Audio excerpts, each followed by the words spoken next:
Me representé a mí misma en el tribunal. Mi marido se rió tan fuerte que toda la sala volteó a verlo.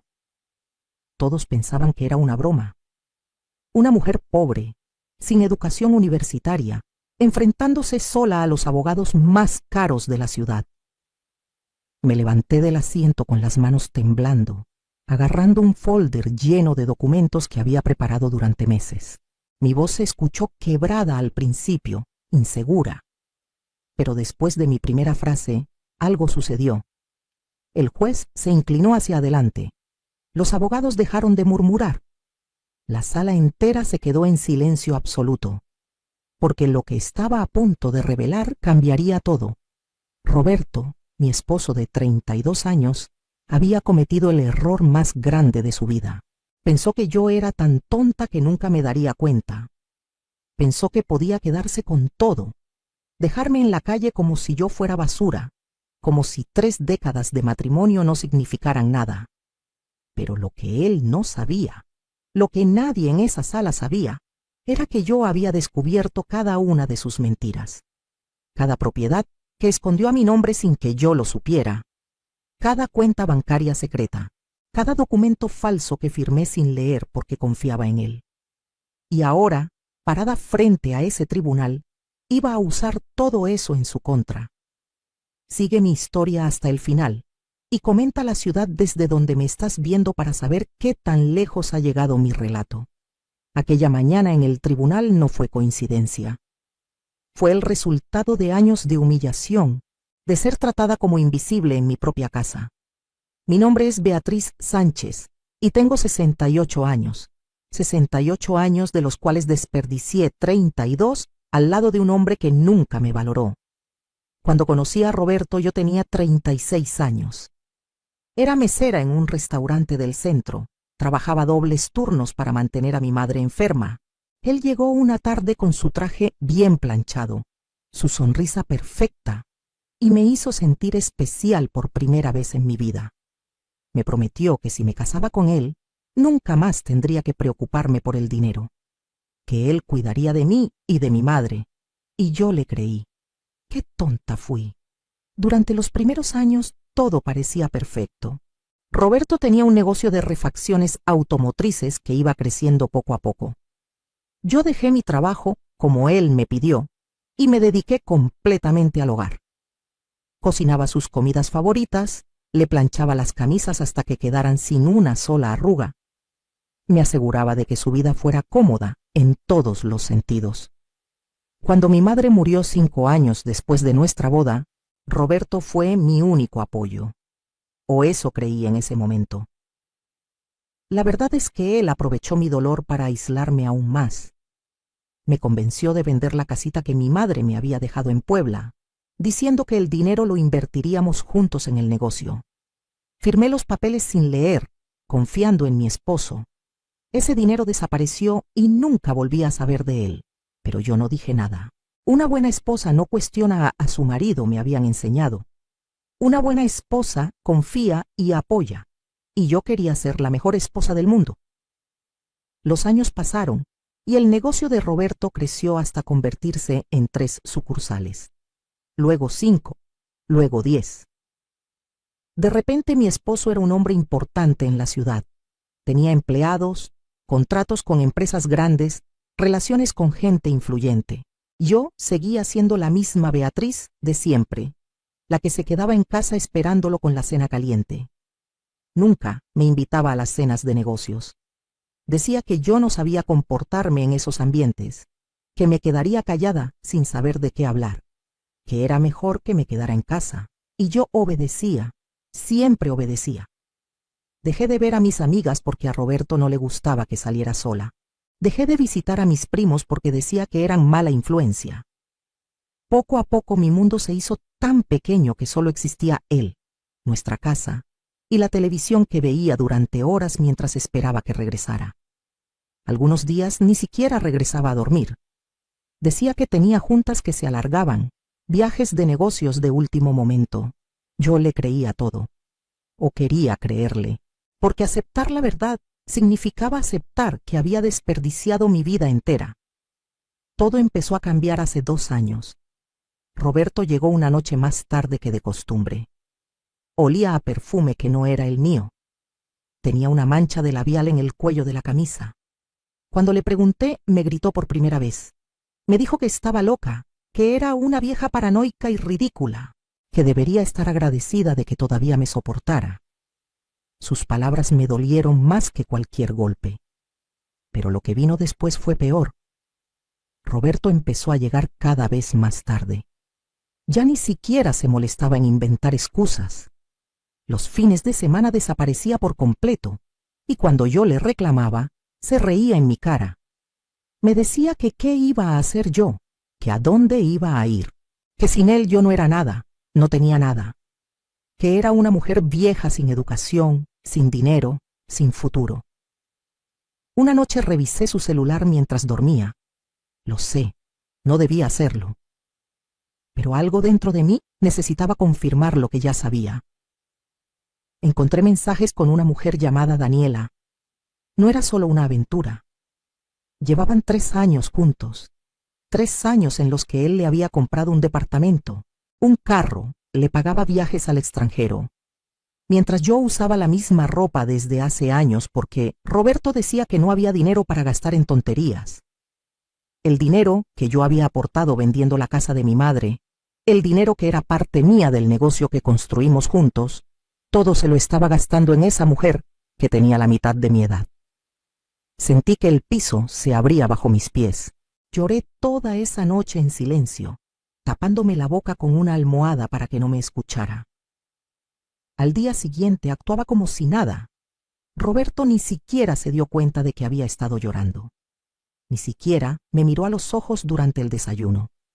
Pero las cosas empeoraron cuando conocí a Daniela en persona. Fue en el supermercado. Una mujer joven, hermosa, con ropa de marca y uñas perfectas se me acercó con una sonrisa. Me dijo que ella era la verdadera señora de Roberto, que yo era solo un estorbo del pasado que él no se había molestado en quitar, que pronto me echaría de la casa para que ella pudiera mudarse. Me lo dijo ahí mismo, entre los pasillos del supermercado, como si estuviera comentando el clima. La gente volteaba a vernos. Sentí vergüenza, humillación, rabia, pero no dije nada. Solo tomé mi bolsa y me fui casi corriendo. Cuando llegué a casa no podía parar de temblar. Esa noche Roberto llegó más temprano, se veía nervioso, y entonces me lo dijo. Quería el divorcio. Después de 32 años de matrimonio, me estaba desechando como si fuera un trasto viejo. Roberto me puso los papeles del divorcio enfrente durante la cena. Ni siquiera esperó a que terminara de comer. Me dijo que ya todo estaba arreglado, que solo tenía que firmar, que él sería generoso y me daría algo de dinero para que rentara un cuartito en algún lado. Leí los papeles con las manos temblorosas. Según ese documento, yo no tenía derecho a nada, ni a la casa donde había vivido 30 años, ni a las propiedades, ni al negocio que habíamos construido juntos con el dinero de la venta de la casa de mi madre. Nada. Me quedaba con absolutamente nada. Le pregunté cómo era posible. Me explicó con toda la calma del mundo que el negocio siempre había estado solo a su nombre, que la casa la había comprado él con su dinero antes de casarnos, lo cual era mentira, pero no tenía cómo probarlo, que yo nunca había trabajado durante el matrimonio, así que no tenía derecho a nada. Me reí. Fue una risa amarga, llena de dolor. Le dije que no iba a firmar, que conseguiría un abogado, que pelearía por lo que me correspondía. Roberto se rió aún más fuerte que yo.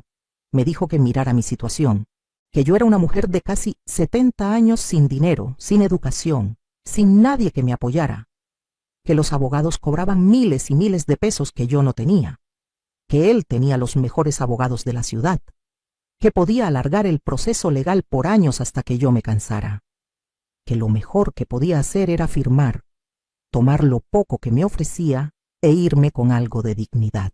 Pero yo no firmé esa noche, ni la siguiente, ni la que siguió después de esa. Roberto se fue de la casa y me dejó ahí sola. Dejó de darme dinero para la comida. Dejó de pagar los servicios. Pensaba que con hambre y sin luz yo cedería. Tuve que empezar a vender mis cosas para comer. Primero las joyas, luego los muebles, luego hasta la licuadora y la plancha. Mis primas se enteraron de lo que estaba pasando y me ofrecieron quedarme con ellas, pero les dije que no. Algo dentro de mí se había roto, pero también se había despertado. No iba a salir corriendo con la cola entre las patas, no después de haber dado todo por este hombre. Un día llegó el citatorio del tribunal. Roberto había puesto la demanda formal de divorcio. La fecha de la audiencia estaba marcada con tinta roja. Faltaban 2 meses. 2 meses para conseguir un abogado que me defendiera. Llamé a varios. Todos me dijeron lo mismo. Necesitaba un anticipo de al menos 50,000 pesos. 50,000 pesos que podría haber sido lo que me costaba una comida cualquiera hace años, cuando Roberto todavía fingía que me quería, pero ahora no tenía ni para el pasaje del camión. Fue entonces cuando me di cuenta de que tendría que representarme a mí misma, que tendría que pararme en ese tribunal sin abogado, sin preparación legal, sin nada más que la verdad y mi dignidad. Pasé esos 2 meses preparándome.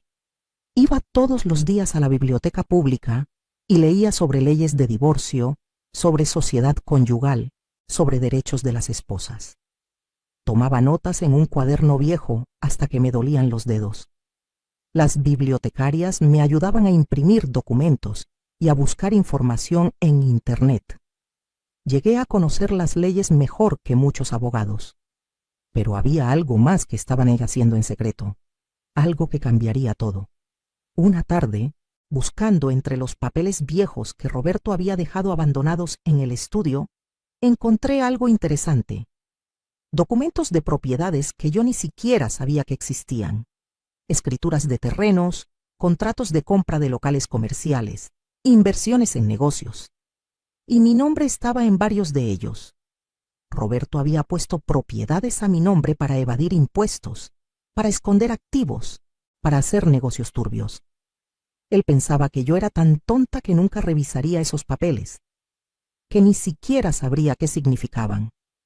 Pero ahí estaba yo, con las escrituras en la mano, dándome cuenta de que legalmente era dueña de casi la mitad de todo lo que Roberto presumía como suyo. Hice copias de todo. Las guardé en casa de mi prima Leticia sin decirle para qué eran. También encontré estados de cuenta bancarios. Roberto tenía cuentas que yo desconocía, llenas de dinero que había estado desviando del negocio. Dinero que legalmente era parte de la sociedad conyugal.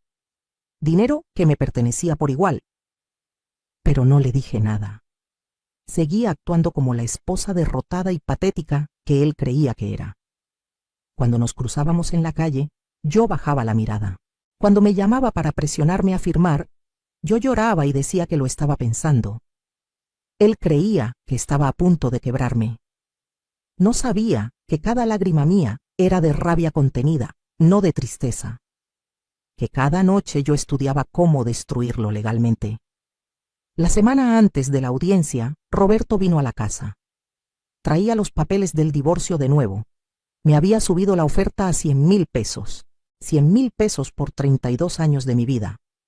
Me dijo que era mi última oportunidad, que si no firmaba, se aseguraría de que saliera del tribunal sin nada, que sus abogados me iban a humillar, que yo haría el ridículo tratando de defenderme sola.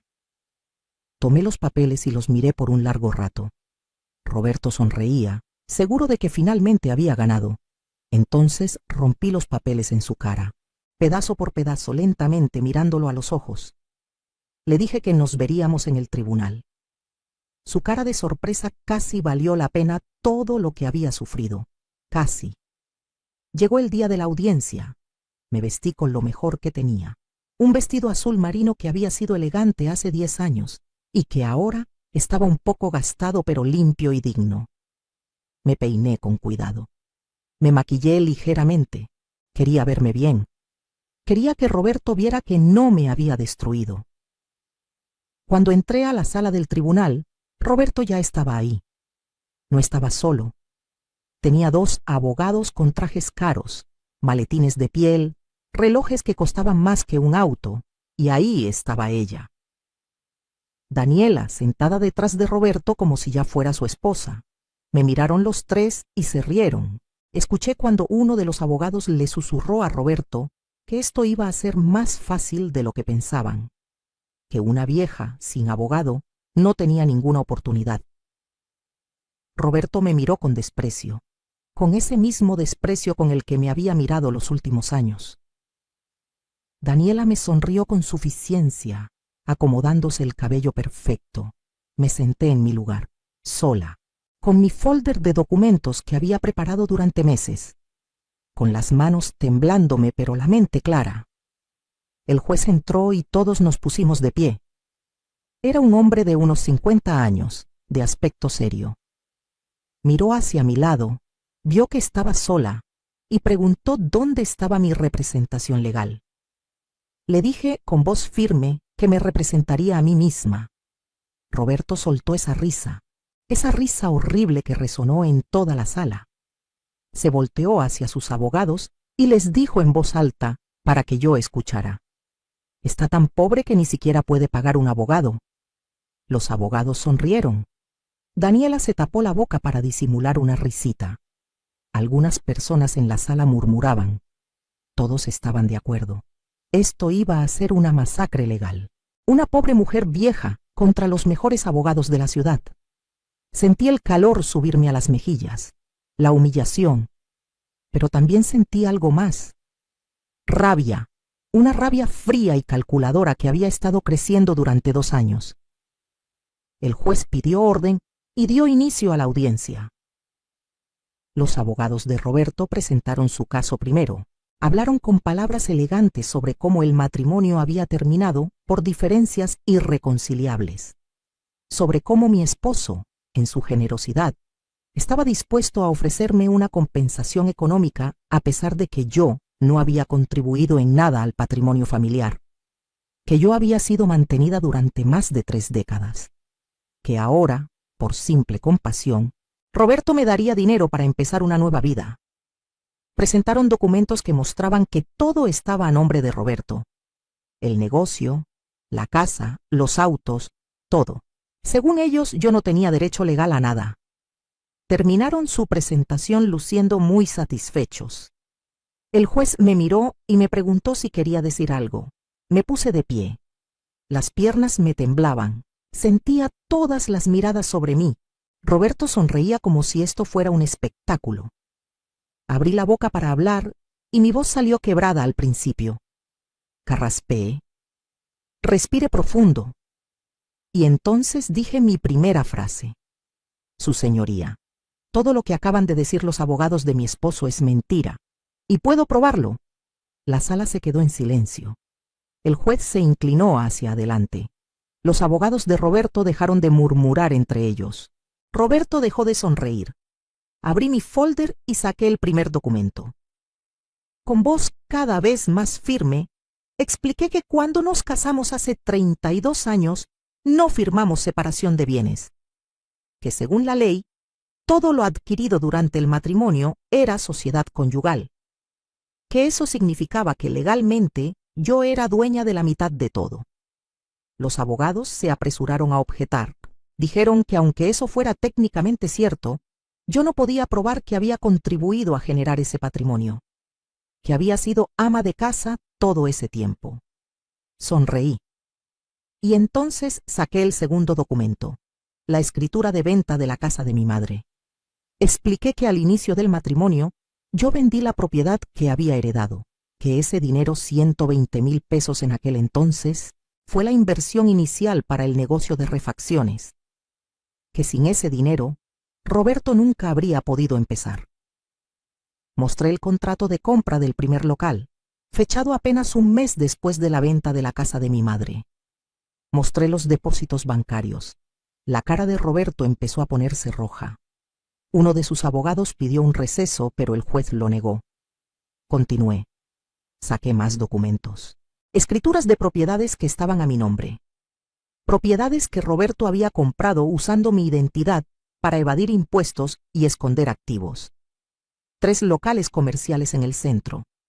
2 terrenos en las afueras de la ciudad. Un edificio de departamentos pequeño. Yo era, legalmente, la dueña de todo eso. Y según la ley, como eran bienes a mi nombre, yo podía disponer de ellos como quisiera. Roberto se puso de pie gritando que eso era trampa, que esas propiedades las había comprado él con su dinero, que solo usó mi nombre por cuestiones fiscales. El juez le ordenó sentarse. Le recordó que si había puesto las propiedades a mi nombre, legalmente eran mías, que si había cometido fraude fiscal, ese era otro problema que tendría que resolver. Pero en ese tribunal, en ese momento, esos bienes me pertenecían. Vi cómo Roberto palideció, cómo sus abogados empezaron a revisar frenéticamente sus propios documentos, dándose cuenta de que habían metido la pata. No habían investigado bien. Habían asumido que yo era una tonta sin recursos. Y esa asunción los estaba destruyendo, pero no había terminado.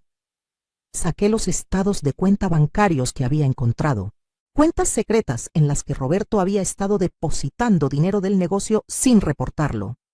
Dinero que técnicamente era parte de la sociedad conyugal. Dinero que me pertenecía por igual. Mostré transferencias a nombre de Daniela. Le había comprado un departamento, un auto. Le pagaba una tarjeta de crédito sin límite.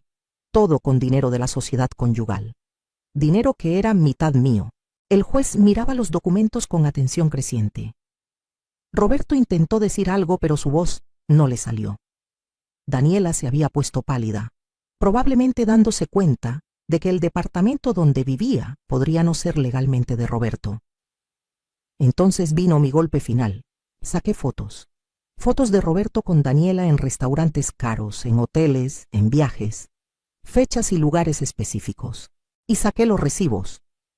Todos esos gastos habían sido pagados con las tarjetas corporativas del negocio. Había usado fondos de la empresa, de nuestra sociedad conyugal, para mantener a su amante.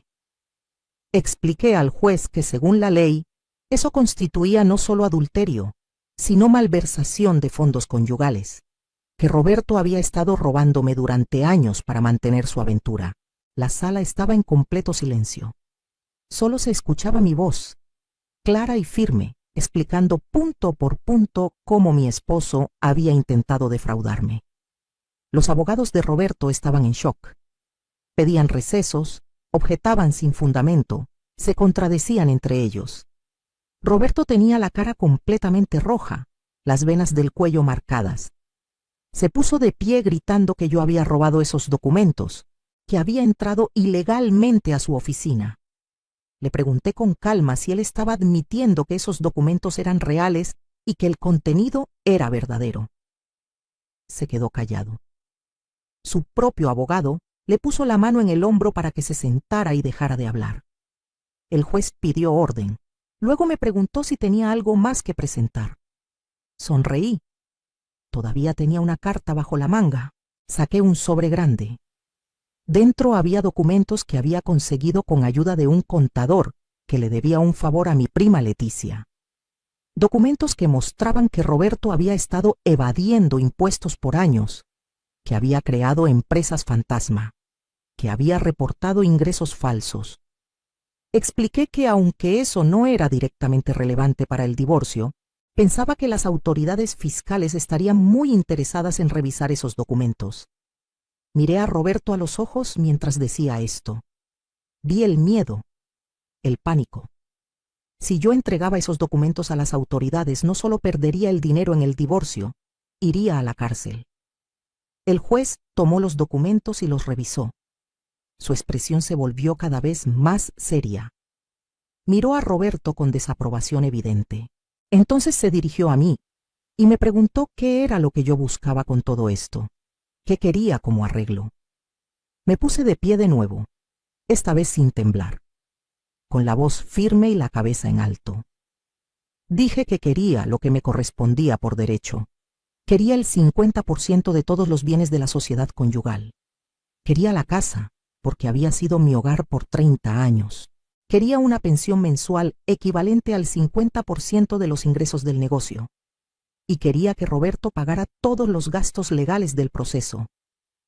Los abogados intentaron objetar, pero el juez los calló.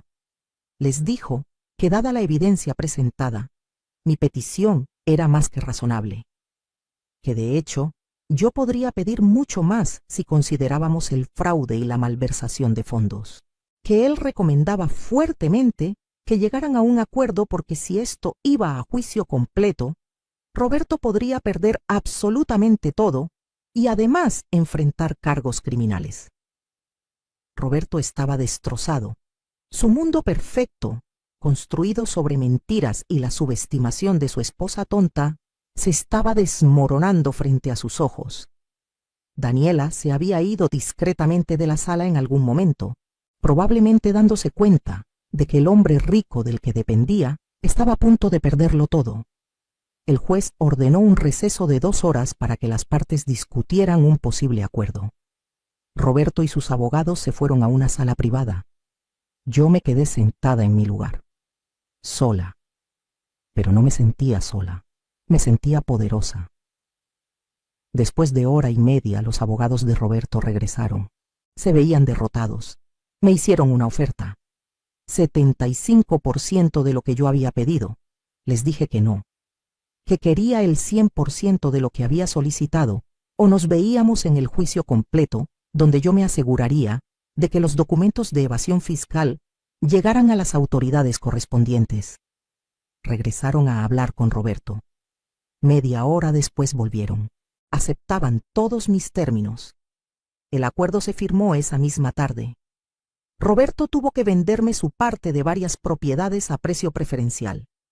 Me quedé con la casa completa. Conseguí una pensión mensual de 40,000 pesos de por vida. Él tuvo que pagarme una compensación inmediata de 2 millones de pesos por los años de malversación de fondos conyugales. Y tuvo que pagar todos los gastos legales, aunque yo no había tenido abogado. El juez determinó que me correspondía esa compensación de todas formas. Cuando salí del tribunal ese día, Roberto estaba recargado contra su auto. Se veía 10 años más viejo. Me acerqué a él. Por un momento pensé que me iba a insultar o a amenazar, pero solo me miró con una mezcla de rabia e incredulidad. Me preguntó desde cuándo había sabido todo.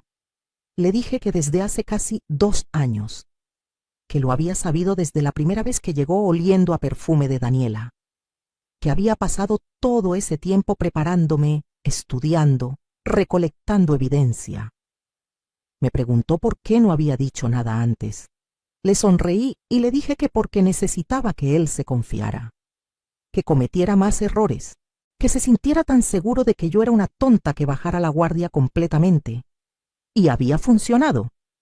Se había confiado tanto que puso propiedades a mi nombre, que dejó documentos comprometedores en la casa, que gastó dinero de la sociedad conyugal en su amante sin ningún cuidado. Su propia arrogancia lo había destruido. Me dio la espalda y se subió a su auto sin decir nada más. Lo vi alejarse y sentí algo extraño. No era felicidad exactamente, era alivio, libertad, como si hubiera estado cargando un peso enorme durante 30 años y finalmente lo había soltado. Regresé a casa esa noche, a mi casa, legalmente mía ahora. Me preparé un té y me senté en la sala. La misma sala donde Roberto me había puesto los papeles del divorcio meses atrás, seguro de que yo firmaría como la esposa sumisa que siempre fui. La misma sala donde me había dicho que yo no era nada sin él. Miré alrededor y por primera vez en décadas sonreí de verdad. Los siguientes meses fueron de transformación. Usé parte del dinero de la compensación para remodelar la casa completamente. Tiré todos los muebles viejos que Roberto había elegido. Pinté las paredes de colores alegres. Puse plantas en cada rincón. Convertí el estudio de Roberto en una biblioteca personal llena de los libros que siempre quise leer, pero nunca tuve tiempo. Volví a contactar a mis amigas de antes, aquellas que había abandonado porque Roberto no quería que las viera. Organizamos cenas en mi casa. Nos reíamos hasta que nos dolía el estómago. Compartíamos historias. Me di cuenta de cuánto había extrañado la compañía femenina, cuánto había extrañado ser yo misma. Me enteré por terceras personas que Roberto tuvo que vender la mitad de sus negocios para cumplir con los términos del acuerdo, que Daniela lo dejó apenas se dio cuenta de que ya no era el hombre rico que ella pensaba, que ahora vivía en un departamento pequeño, trabajando el doble que antes para mantener lo poco que le quedó. Parte de mí sintió lástima, una parte muy pequeña, pero la mayor parte sintió justicia. Él había intentado dejarme sin nada después de 32 años. Había intentado humillarme, destruirme, hacerme sentir que yo no valía nada. Y en cambio, yo había salido victoriosa, no por venganza, sino por justicia, por recuperar lo que me correspondía por derecho. Empecé a tomar clases de pintura, algo que siempre quise hacer. Descubrí que no era mala. Mis cuadros eran simples, pero tenían algo auténtico. La maestra decía que pintaba con emoción verdadera.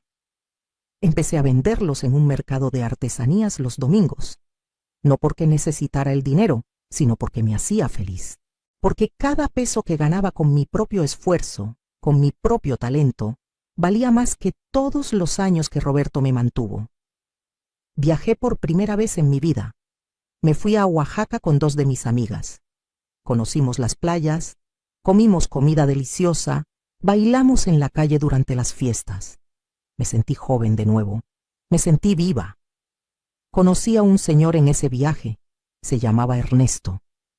Era viudo, maestro retirado, con una sonrisa amable y ojos que realmente te miraban cuando hablabas. No pasó nada romántico. Solo conversamos durante horas en la terraza del hotel, pero me di cuenta de que todavía podía conectar con alguien, que no estaba muerta emocionalmente como Roberto me había hecho sentir, que todavía había posibilidad de compañía, de afecto, de nueva vida. Cuando regresé a casa, me encontré con una sorpresa. Mi prima Leticia había organizado una pequeña fiesta con todas mis amigas y familiares. Había un pastel que decía «Felicidades, Beatriz». Les pregunté que qué estábamos celebrando. Me dijeron que estábamos celebrándome a mí, celebrando mi valentía, celebrando que había recuperado mi vida. Lloré esa noche, pero fueron lágrimas felices, lágrimas de gratitud hacia las personas que siempre estuvieron ahí, esperando que yo regresara a ser quien realmente era. Un año después del divorcio, abrí un pequeño negocio, una cafetería en uno de los locales que ahora me pertenecían. La decoré con mis propios cuadros. Contraté a 3 mujeres de mi edad que, como yo, habían sido amas de casa toda su vida y ahora necesitaban trabajo. Les pagaba bien y las trataba con respeto. La cafetería se volvió un punto de reunión para mujeres del barrio. Un lugar donde podían venir a platicar, a desahogarse, a apoyarse mutuamente. Sin darme cuenta, había creado algo hermoso, algo que ayudaba a otras mujeres como yo. Algunas de las clientas de la cafetería me empezaron a contar sus historias, esposos abusivos, matrimonios donde ellas eran invisibles, situaciones donde se sentían atrapadas sin salida. Les compartía mi historia. Les decía que siempre hay salida, que nunca es tarde para recuperar tu dignidad, que el conocimiento es poder y que las leyes existen para protegernos si sabemos usarlas. Algunas me escuchaban con lágrimas en los ojos, otras con incredulidad, pero todas se iban con algo de esperanza, con la idea de que quizá ellas también podían cambiar sus situaciones. Empecé a dar pequeñas charlas informales en la cafetería.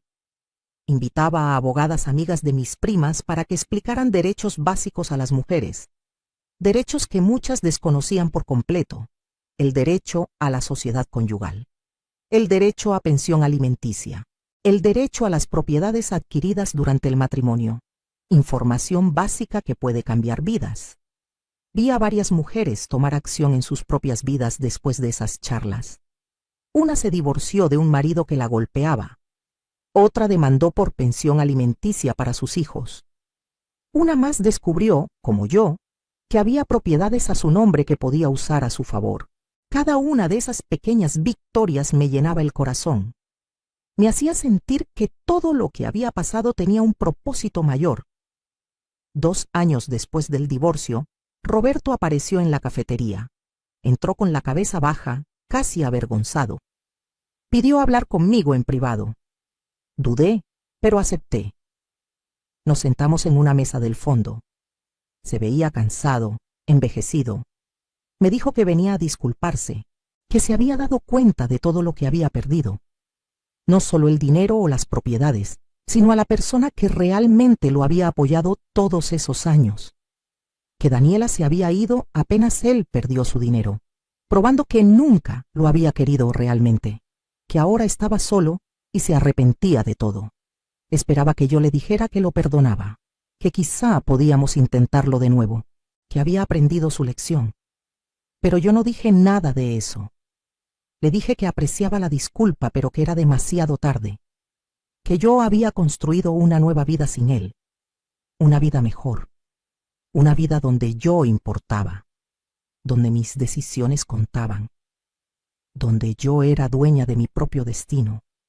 Le dije que le deseaba lo mejor, sinceramente, pero que nuestro capítulo estaba cerrado y nunca se volvería a abrir.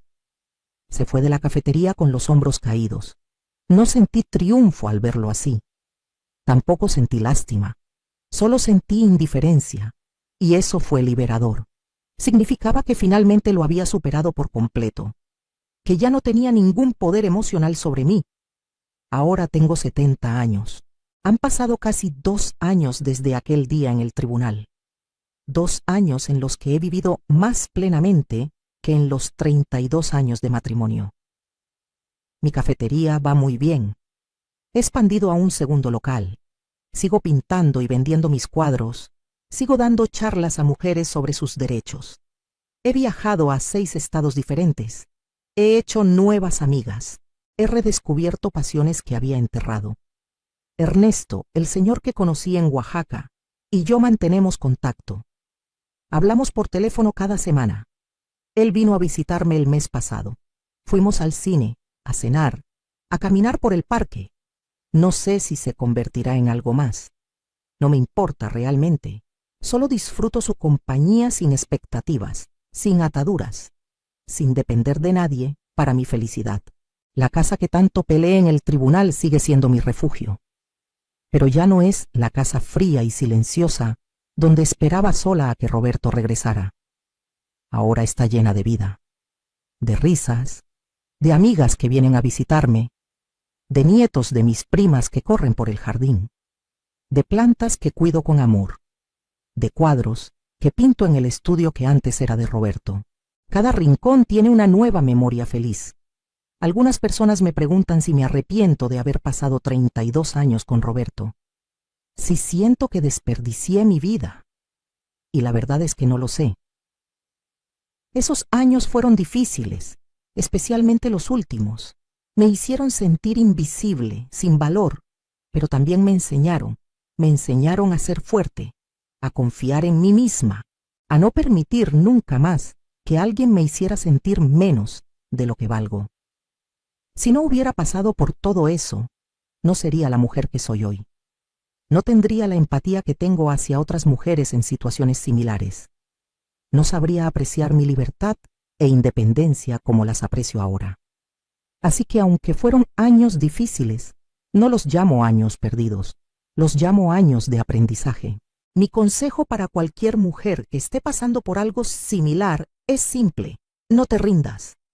No importa cuántos años tengas, no importa cuánto tiempo hayas estado en esa situación, nunca es tarde para recuperar tu dignidad.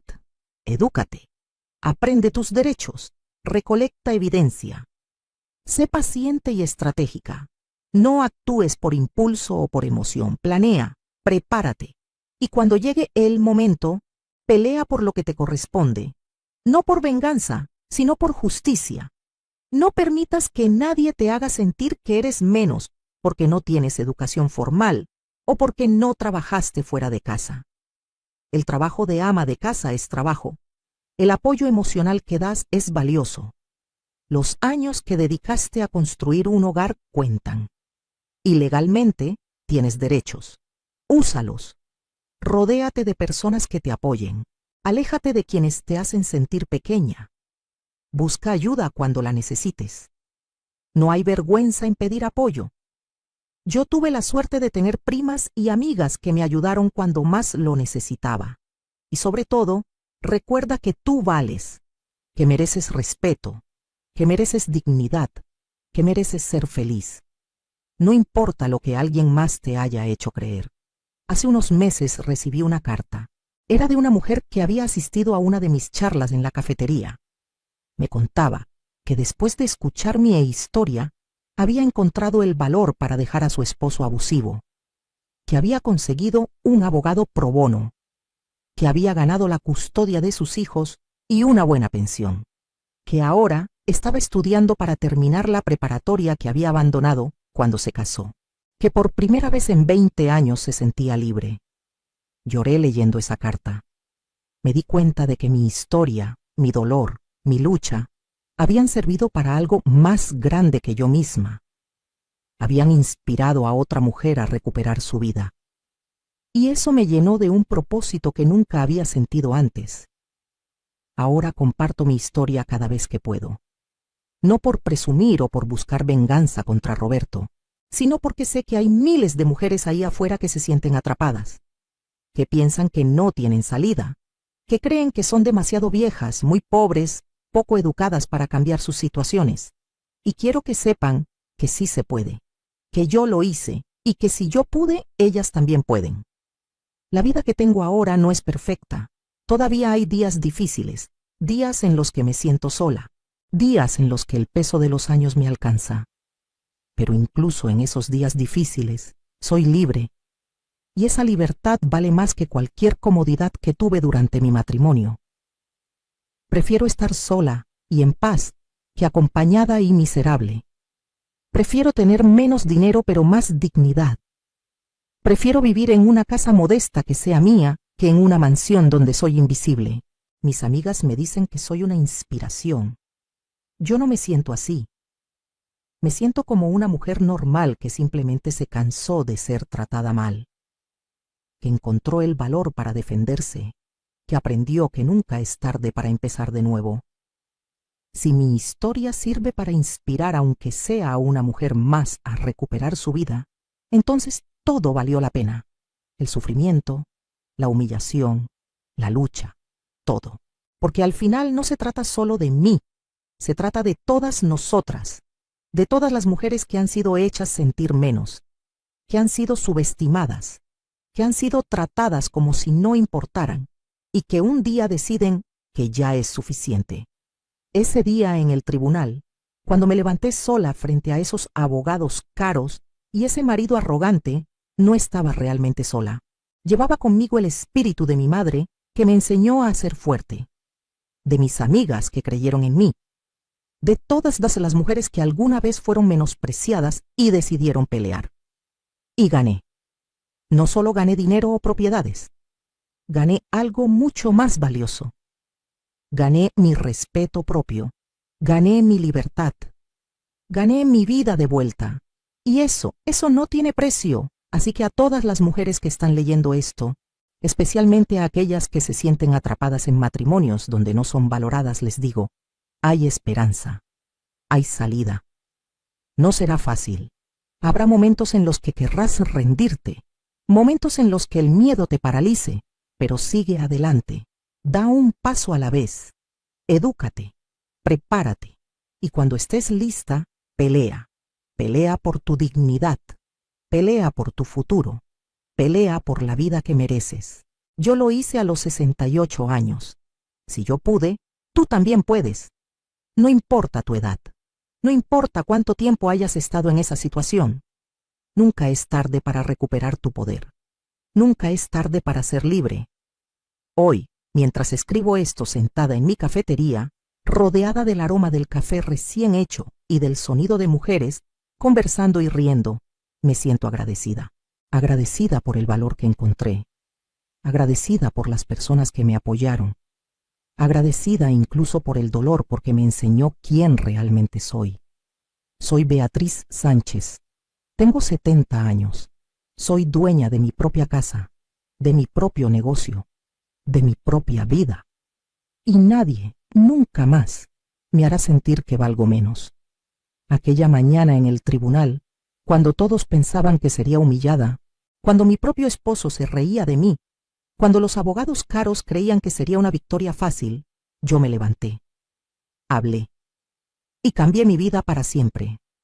Si yo pude pararme en ese tribunal sin abogado y ganar, tú puedes enfrentar lo que sea que estés enfrentando en tu vida. Créelo, porque es verdad. Eres más fuerte de lo que piensas. Vales más de lo que te han hecho creer. Y mereces una vida donde seas respetada, valorada y libre. Nunca olvides eso. Nunca permitas que nadie te lo quite. Y si alguien intenta hacerte sentir menos, recuerda mi historia. Recuerda que una mujer de casi 70 años sin educación universitaria y sin abogado le ganó a los mejores abogados de la ciudad. Porque tenía algo que ellos no tenían. Tenía la verdad. Tenía la ley de mi lado. Y sobre todo, tenía la determinación de no permitir que me destruyeran. Esa determinación vive en todas nosotras. Solo necesita ser despertada. ¿Qué harías en mi lugar? Comenta abajo. Me encantaría leer tus historias, tus pensamientos, tus propias experiencias, porque todas tenemos una historia que contar. Y todas podemos aprender unas de otras. Juntas somos más fuertes. Juntas podemos cambiar no solo nuestras vidas, sino las vidas de nuestras hijas, nietas y todas las mujeres que vienen después de nosotras. Gracias por escuchar mi historia. Gracias por permitirme compartir este pedazo de mi vida con ustedes. Y recuerda, no importa qué tan oscura parezca tu situación ahora, siempre hay luz al final del túnel. Solo tienes que tener el valor de seguir caminando hasta encontrarla.